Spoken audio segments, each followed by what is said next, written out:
Boa noite, irmãos e irmãs, companheiros do Ideal Espírita, que a paz de Deus esteja conosco. Gratos que somos a Deus, nosso Pai, por ter nos feito encontrar a doutrina espírita, esse nosso guia pela essa vida terrena, ao Mestre Jesus, que nos deixou seus ensinamentos através do Evangelho, que é a nossa bússola para seguir pelas tortuosas estradas dessa encarnação. E agradecemos a espiritualidade amiga, aos benfeitores que nos recebem aqui nessa casa de amor e nos dão todas as suas bênçãos e a sua luz para que sigamos uma semana abençoada.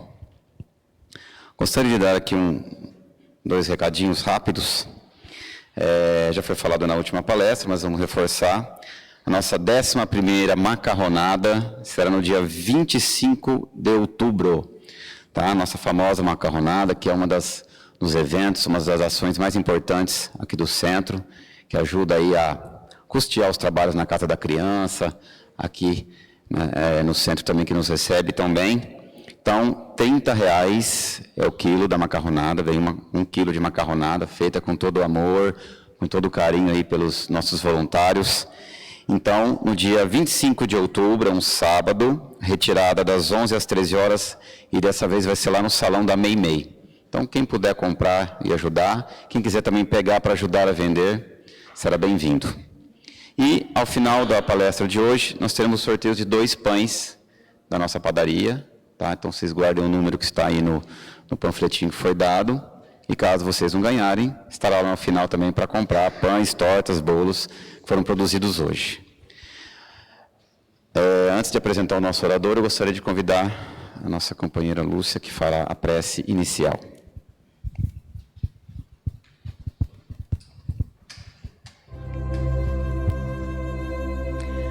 Então vamos, serenando os nossos corações, sentindo o abraço fraterno de Jesus, nos acolhendo nessa casa maravilhosa que nos direciona ao nosso aperfeiçoamento, à verdadeira vida tanto nos coloca a seguir nas melhores escolhas, através do aprendizado, junto a Jesus, estudando o seu Evangelho, ouvindo a explanação de tantos irmãos queridos que aqui vêm, trazendo a sua bagagem espiritual,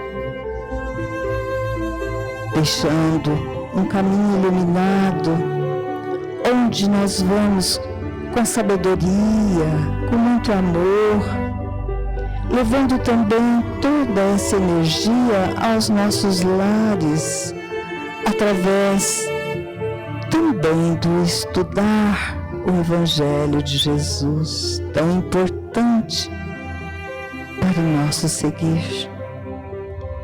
Assim como nosso colega disse, é a nossa bússola, é o nosso roteiro, é o nosso caminhar lentamente para a outra margem da vida, aquela que nos acolhe com tanto carinho pelos nossos mentores amigos. Então que Deus, que Jesus nos fortaleça nesse caminho, em nossas mãos, conduzindo-nos, para que todos possamos, assim, renovar, crescer, fortalecido no Evangelho, no amor que Jesus nos coloca em todos os momentos a vivenciar. E assim, Senhor, nesse momento nós que aqui nos encontramos, dizemos tão fortemente: gratidão, Senhor, por nos conduzir a essa casa bendita, aos estudos do seu Filho Jesus, aos caminhos familiares que nos conduz a galgarmos os nossos degraus da evolução. Sê conosco, meu Deus, meu Pai, sê conosco, Jesus, hoje e por todo sempre. Que assim seja.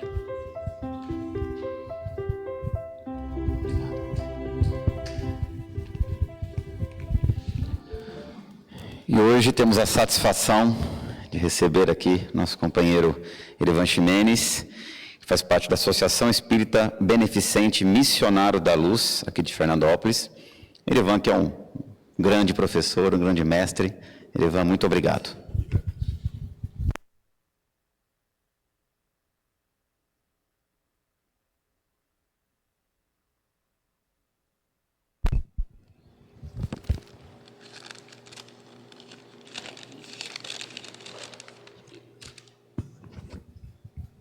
Boa noite a todos.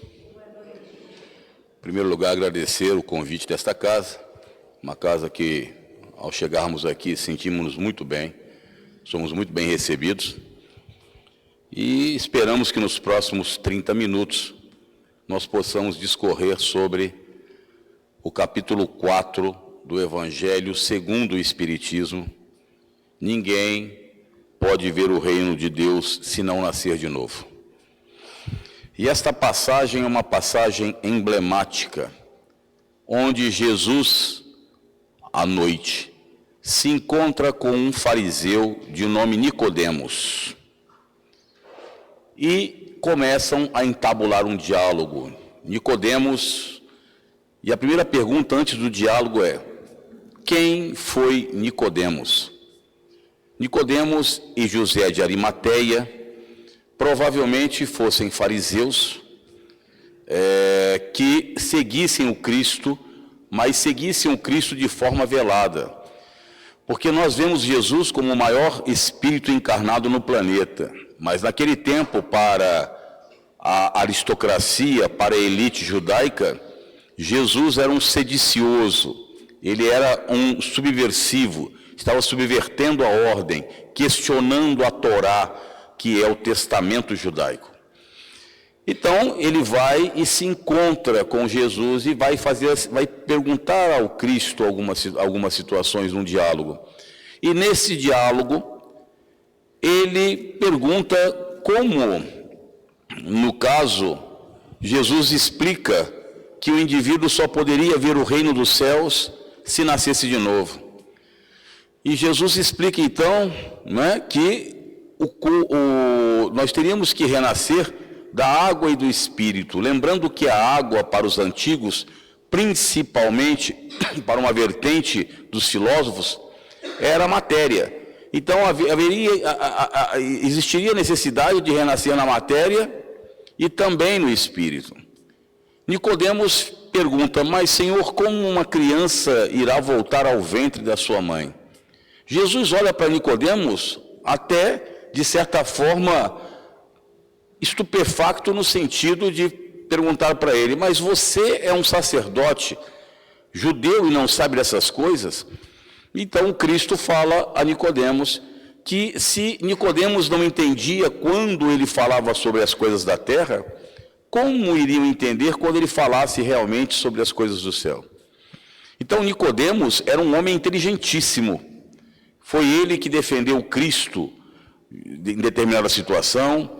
Segundo consta nos evangelhos, quando Cristo desencarna, é ele e José de Arimateia que vão fazer as vezes de cuidar do corpo do Cristo e vão colocá-lo dentro de uma sepultura, vão colocar as vestes para limpar o corpo. E Nicodemos era um fariseu que pertencia ao Sinédrio. Então a segunda pergunta que alguém poderia falar é: o que era o Sinédrio? Sinédrio ou Sinedrim era uma assembleia de judeus, uma assembleia sacerdotal de judeus que era composta por 71 anciões, sendo que era regida, então, comandada por um sumo sacerdote, que na época de Jesus era Caifás.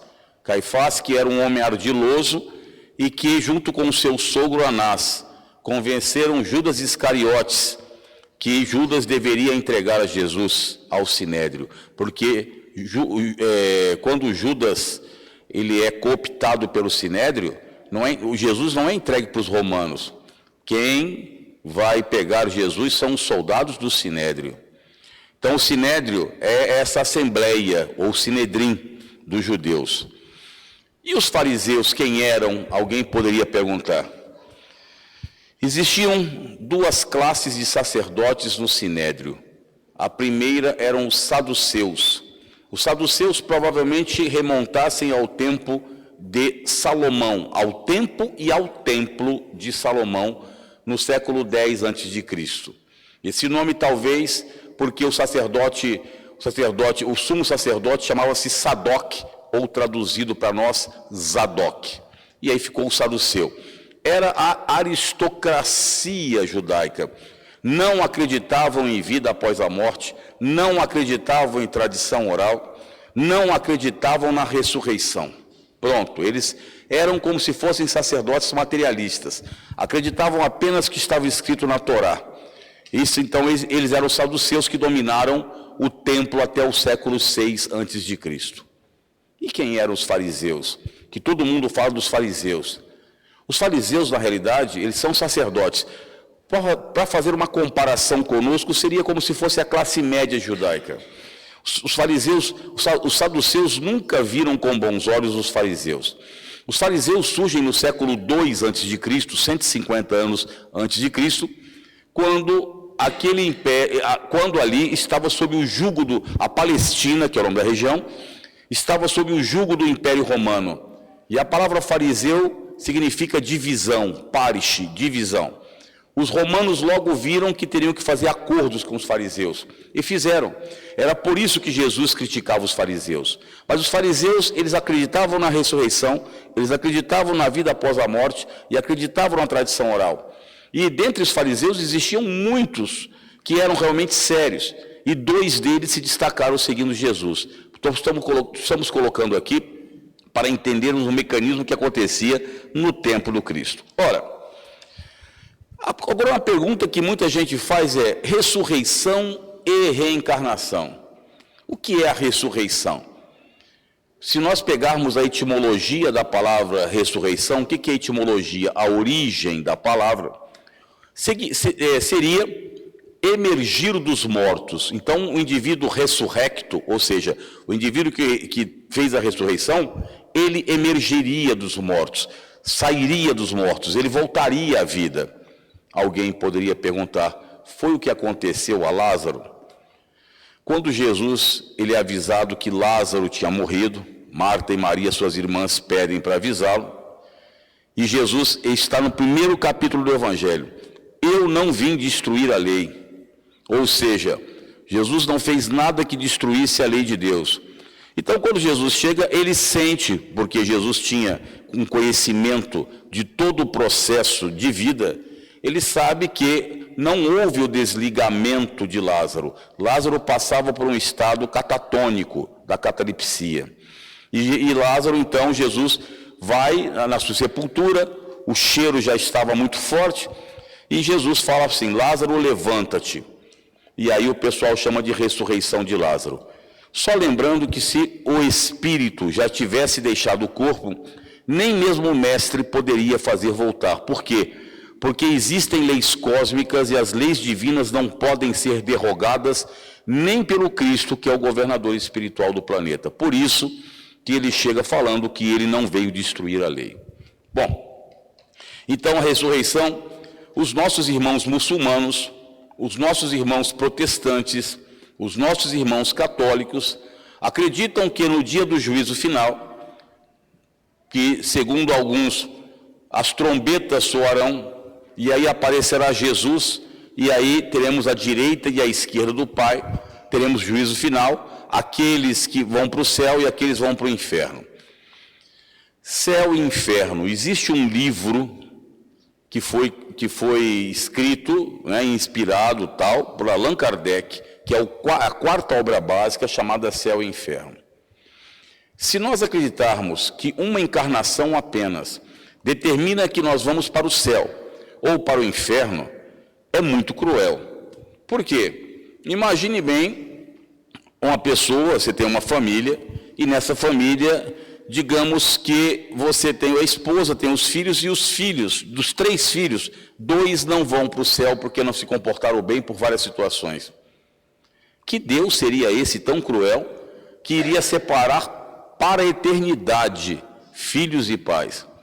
Aliás, nós sempre falamos, e eu já falei isso aí com alguns cientistas, o conceito que o ser humano tem, inclusive os cientistas, de Deus, é altamente primitivo.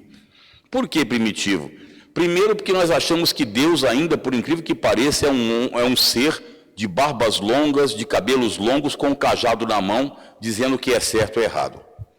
Livro dos Espíritos, primeira pergunta, não é quem é Deus. A pergunta que Kardec faz é, que é Deus? E os Espíritos respondem de forma sintética, é o Criador de todas as coisas, é a inteligência suprema, Criador de todas as coisas no universo. E os Espíritos são claros, Allan Kardec, dizendo que o homem tem limitações que fazem com que nos limitemos ao conhecimento de Deus. Nós não temos todos os atributos para conhecermos Deus. E os Espíritos dizem a Allan Kardec, pare por aqui, porque você não teríamos como passar para você essa concepção de Deus. Então nós achamos um Deus vingativo. O nosso Deus ainda parece o Deus mosaico, que separa guerra para os inimigos e para os amigos tudo. Não é isso. Tudo que foi feito em nome de Deus denota a primitividade do ser humano. Então, a nossa concepção, nós criamos um Deus à nossa imagem e semelhança. Nós enchemos os templos religiosos, sejam protestantes, sejam católicos, sejam espíritas, mas se acontece algum fato que deveria ficar circunscrito a uma determinada situação, nós propagamos esse fato em redes sociais e ainda assim falamos, bem feito, tem que morrer mesmo. Então isso deve ter algum equívoco quando nós batemos palmas para guerras, quando nós, dentro das nossas redes sociais, incitamos a violência, porque nós temos uma responsabilidade muito grande. Mas voltando à ressurreição. Então, para os evangélicos não, protestantes, porque o protestantismo surge no século XVI e vai ser chamado de evangélico apenas no século XX, quando surgem as igrejas neopentecostais na década de 1960, mais ou menos. Até porque os nossos queridos irmãos protestantes, eles seguem mais o Velho Testamento do que o Novo Testamento. Se nós conversarmos com os evangélicos, eles sabem que Isaías falou, Jeremias, o que é Amós, Abacuque, todo mundo falou. Mas quando chega em Jesus, que aí Jesus é perdão e mostra um Deus totalmente diferente do Deus hebreu, há um desvio de situações. Para alguns irmãos evangélicos, existe a vida após a morte, mas nós dormimos até o dia do juízo final. Quem já foi a algum velório de pessoas protestantes, sabe que muitas vezes eles não fazem preces para aquele que foi, e sim para a família, dizendo que aquele que foi, o destino já o levou e vai conduzi-lo ali. E nós sabemos como espíritas da importância da prece para aquele que foi, para se reequilibrar na volta para o plano maior. Os muçulmanos também acreditam na ressurreição e os católicos também, como acreditam nas penas eternas, céu e inferno. Então isso seria a ressurreição. Só que a doutrina espírita, ela é deísta, porque sabe da existência de um ser superior, e ela é reencarnacionista. Lembrando que a reencarnação, ela não é de forma alguma criação espírita. Quando nós pegamos povos antigos, como os indianos, os egípcios, os próprios gregos e outros povos, esse processo de reencarnação já era conhecido. Até mesmo dentro de alguns povos da América, como povos pré-colombianos da América do Sul, que são chamados de povos originários aqui no Brasil, ou mesmo lá nos Estados Unidos, ou mesmo no Canadá, já se tinha noção do processo de reencarnação. Só que essa noção também era muito limitada. Para os indianos, nós tínhamos quatro situações da reencarnação, 4 caminhos. Você poderia reencarnar e voltar ao planeta Terra para cumprir a situação. Poderia reencarnar e cair nas trevas. Poderia reencarnar e, como punição, você se transformaria no animal, que é a doutrina da metempsicose, ou sair da roda das encarnações, que era chamada de samsara. Eram as 4 situações que você tinha para os indianos. Mas os indianos entendiam, assim como os gregos, que nós voltaríamos em corpo de animal para, entre aspas, como uma punição, porque nós não nos comportamos bem. A doutrina espírita, de forma racional, Kardec mostra, e os espíritos mostram a Kardec, que a evolução, ela não retrograda. O espírito não vai sair daqui para voltar a um corpo de animal. A nossa evolução é uma espiral que vai ascensionando até o infinito. Aliás, como eu falei, alguns termos para nós são muito difíceis. Deus é um termo dificílimo de concepção. Outro, infinito. Outro, eternidade. São termos, a pessoa fala, eternidade, como se fosse uma coisa simples. Livro dos Espíritos, em uma questão, é perguntada a questão sobre a questão de tempo, mais ou menos, e os Espíritos respondem que 1 milênio dentro da história cósmica não passa de uma gota no oceano. 1 milênio. Por isso que eu e meu irmão Granella, quando nós conversamos, a gente sempre fala, nada que 100 milênios não possam resolver. Até porque 100 milênios não é muita coisa. Se a nossa galáxia leva 250 milhões de anos para dar uma volta no eixo, o que são 100 mil anos? Nós aí, as nossas formas, tem 250 mil anos essa forma aqui. Não é nada. Há 10 mil anos, se nós fôssemos transportados para 10 mil anos, 12 mil anos, os nossos conceitos morais seriam mais ou menos parecidos com aqueles povos. Nós só temos hoje uma certa polidez porque houve uma evolução social. Mas tire-nos daqui e coloque-nos ali, que nós nos adaptaríamos bem, assim como se pegássemos seres do passado e colocássemos aqui. O ser humano evoluiu tecnologicamente alguma coisa nos últimos 2 séculos. Mas moralmente nós evoluímos muito pouco. Podem ver aí as televisões, as redes sociais, que nós temos um mundo ainda muito em ebulição. Então, a eternidade, o infinito, a questão de Deus para nós é dificílimo ainda. Mas na reencarnação nós sabemos. Então, o que acontece? Quando Kardec traz a reencarnação, nós reencarnamos, vamos reencarnando através de uma espiral evolutiva praticamente infinita, até que nós vamos atingir aquilo, a única fatalidade que existe no cosmos. Todos nós fomos criados simples e ignorantes. Quando nós falamos ignorantes, não é sem educação. Ignorante é aquele que ignora.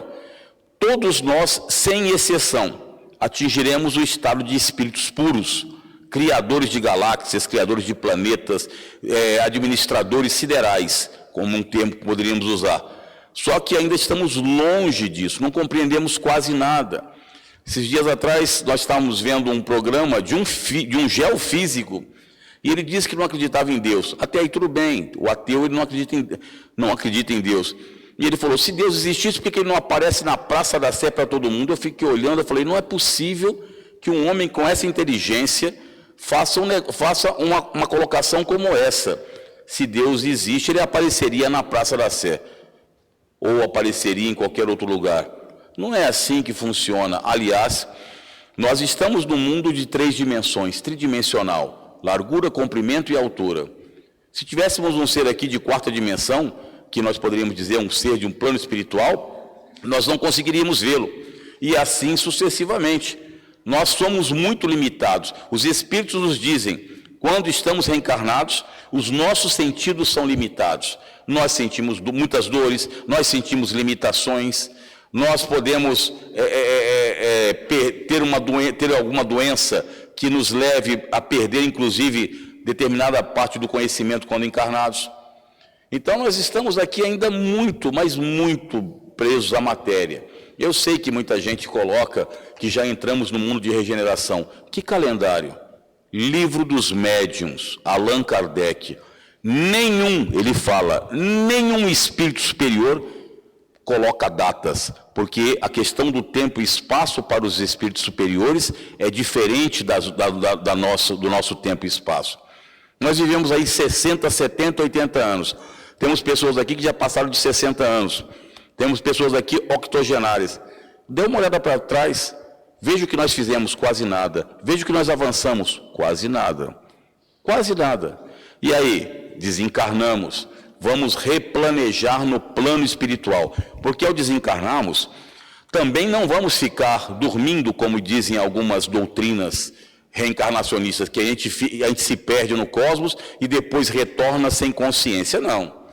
Nós, ao desencarnarmos, temos aquele impacto vibracional, nos adequamos ao plano espiritual, trabalhamos no plano espiritual e depois replanejamos a nossa rota encarnatória para fazer o melhor pela sociedade que nós estamos inseridos. É assim que funciona. A doutrina espírita nos mostra que o universo, tudo é trabalho. Então a pergunta é, por que então, qual é a necessidade, primeiro, qual é o limite das encarnações? Eu falei que os espíritos disseram a Allan Kardec, um milênio é uma gota no oceano. Aí quando perguntaram qual era o limite das encarnações, os espíritos respondem a Kardec, é um tempo relativamente longo. Se um espírito coloca que um milênio é apenas uma gota no oceano, e aí quando perguntamos sobre as reencarnações, eles colocam que é um tempo relativamente longo, é porque é relativamente longo. Porque são milhões, bilhões de anos que nós não conseguimos mensurar na nossa mente. Essa é a grande realidade. Então, o que acontece? O limite é quando chegarmos ao estágio de não mais necessitarmos encarnar em mundos físicos. Jesus era um espírito liberto das reencarnações. Aí a pergunta é, mas por que ele veio? Ele veio porque ele era o governador espiritual do planeta, e como governador espiritual desse planeta, ele tinha a obrigação moral de vir. Ele poderia falar, não vou mandar outros espíritos no meu lugar. Mas ele veio e sofreu na pele, porque sofreu na crucificação. O drama do Calvário, o drama do Gólgota, quando Jesus veio e foi incompreendido por todos. Aliás, até hoje Jesus é incompreendido por todos. Quantos líderes religiosos que cobram dos seus prosélitos, o que são prosélitos? Seguidores, taxas abusivas para que ele é obrigado a pagar dentro das suas religiões. Nós sabemos que o dízimo está na Torá e é importante até para a manutenção da forma física, mas hoje já temos até religiões trazendo o trízimo, que são 30% do salário. Existe uma coisa chamada simonia. O que é simonia? Simonia é quando nós mercadejamos com Deus. Esse crime de simonia, porque é um crime de lesa à divindade, ao desencarnar, o pessoal leva um embaque, porque é fazer uma troca injusta. Agora, é claro que nós sabemos que muitas das religiões, sejam católicas, reformadas, muçulmanas e outras, foram colocadas no planeta, porque para cada ser nós temos um mecanismo pedagógico para que se abra o coração. Tem muita gente aqui que ao vir ao centro espírita não se adapta, e ele prefere então, com o respeito que nós temos aos nossos irmãos evangélicos, ir para uma igreja neopentecostal, onde se coloca para o Cristo, o Cristo vai te levar os meus problemas embora. Não irá. Jesus, o que ele pode fazer, e os emissários de Jesus, é nos intuir para as melhores situações. E aí outra pergunta que muitas vezes faz é, então qual é a necessidade de encarnar? Nós vamos ser castigados? Nós temos uma visão errônea disso. Parece que nós pensamos só em castigo. É uma coisa muito errônea. Desde pequeno a gente fala castigo, castigo, castigo, castigo. A encarnação, ela é pedagógica. O que é isso? A função da encarnação é ensinamento, é despertar as potencialidades de cada espírito. Jesus foi claro quando ele disse o seguinte: vós sois a luz do mundo, vós sois deuses, vós sois o sal da terra. Muito de vocês, Jesus fala, farão mais do que eu, inclusive. Jesus é bem claro nisso. Então ele mostrava que a encarnação tinha um porquê, o desenvolvimento das potencialidades. Não é o Cristo que fala sobre a parábola dos talentos, que cada um de nós vem com talentos para ser utilizados para a melhora da humanidade? Então é isso. Mas agora, por que eu sofro então? Então, o sofrimento tem suas causas.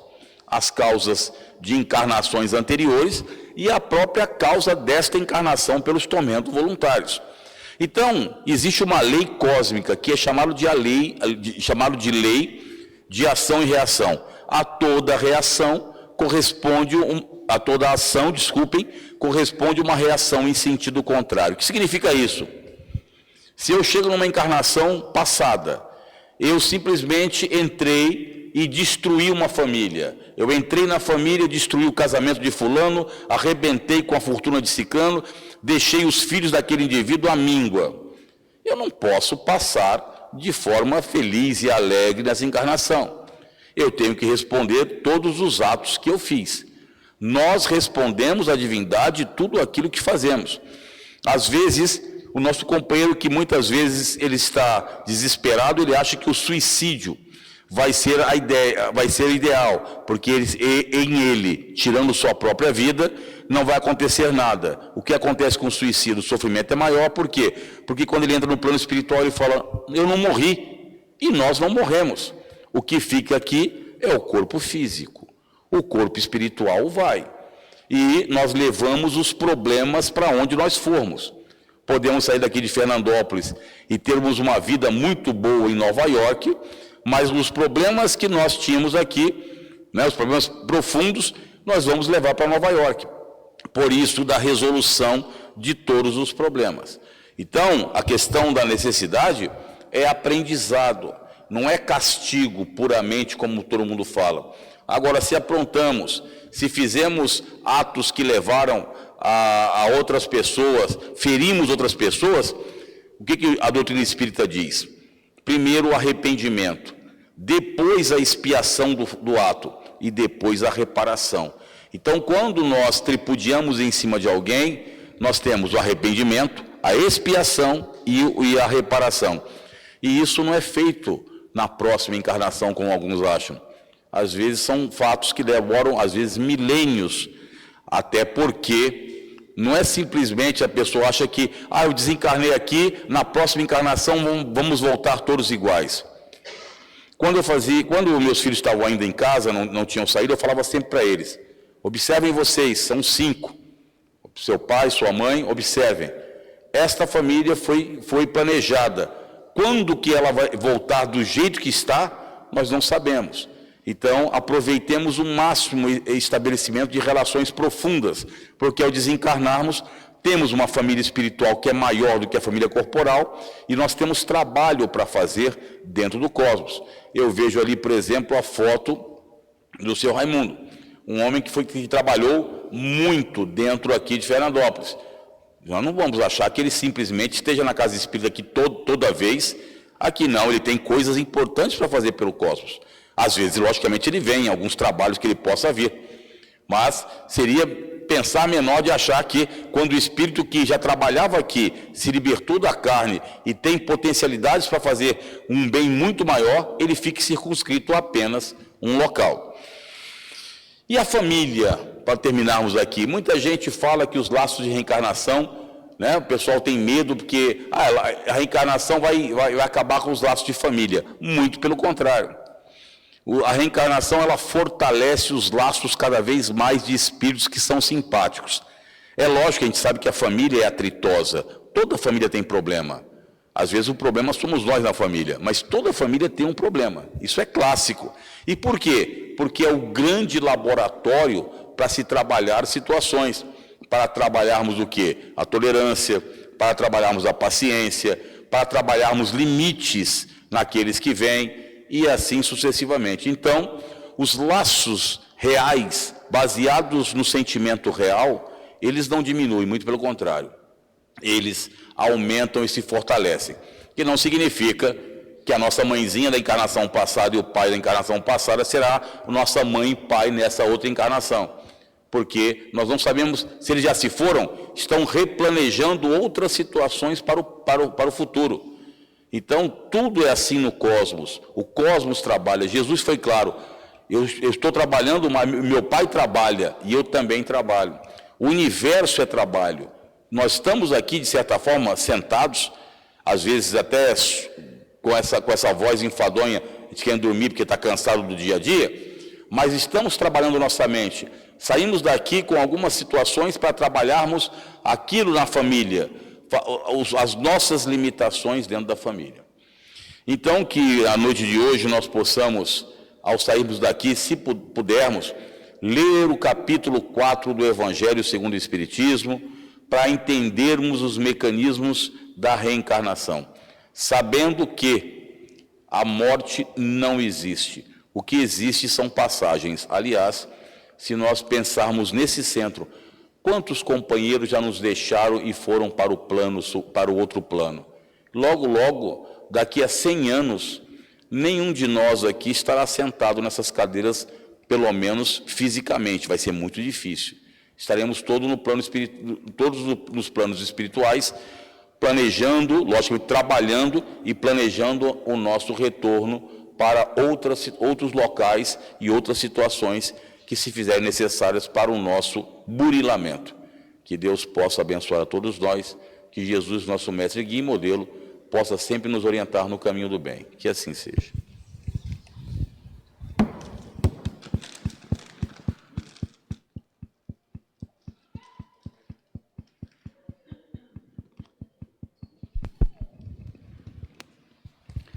Gostaria agora de convidar os nossos companheiros passistas que tomem os seus lugares, enquanto nos concentramos, mentalizamos a figura meiga do Mestre Jesus, e o nosso companheiro Erivan fará a prece final dessa noite.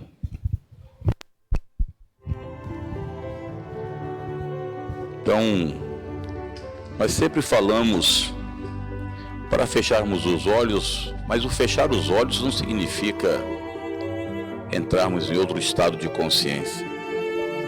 Significa voltarmos para dentro de nós mesmos, os nossos olhos fechados, nós não vemos o ambiente, concentramos-nos mais dentro de nós mesmos. Isso é fundamental. Já dizia os filósofos gregos e também o Cristo: conhece-te a ti mesmo. Nesse momento, pedimos à espiritualidade responsável pelos trabalhos desta casa, que possa utilizar as energias daqueles que voluntariamente estão ministrando os passes, para que cada um de nós saia com um equilíbrio espiritual, psíquico e, se for do merecimento, também o equilíbrio físico. Agradecendo a Deus a oportunidade singular de cada um de nós de estarmos encarnados nesse país, onde há uma liberdade religiosa, onde nós podemos sentar-se num centro espírita para conversarmos. Agradecer ao Pai a oportunidade de estarmos junto com aqueles da nossa família, mesmo que muitas vezes sejamos incompreendidos ou que passemos às vezes alguns problemas com alguns companheiros que nos são caros ao coração.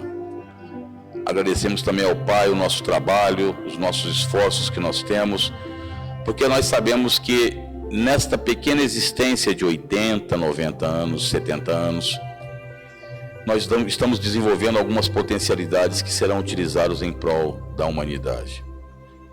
Obrigado, Pai, pela oportunidade dada nos dias de hoje. Obrigado, Jesus, nosso mestre, guia e modelo, por ser nosso fiador dentro das existências nesse pequeno planeta. Obrigado, Allan Kardec, codificador da doutrina espírita, que nos mostrou uma luz muito mais intensa e um caminho racional. Obrigado, espíritos amigos que aqui estão, responsáveis pela casa, e os nossos espíritos que nos intuem, nossos espíritos guardiões. Sejam conosco hoje e sempre. Que assim seja.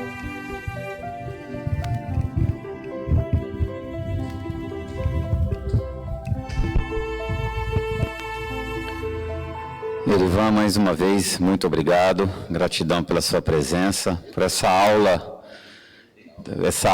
maravilhosa, esclarecedora, que nos responde a muitas questões e também conforta os nossos corações. E eu queria lhe pedir agora, a gente tem 2 pães aqui que foram produzidos hoje na nossa padaria, para sortear entre os nossos companheiros. Queria que você escolhesse um número de 1 a 42. Pois, seguindo aqui, os últimos serão os primeiros 42. 42. Literalmente, os últimos. É você, Lívia. Olha que coisa.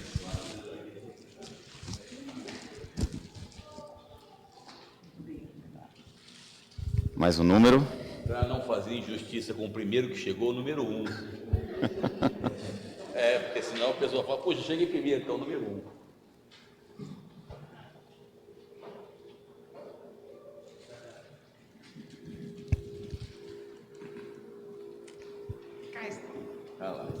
Pode ficar com você. Obrigado. Queria aproveitar também e dar mais um recado.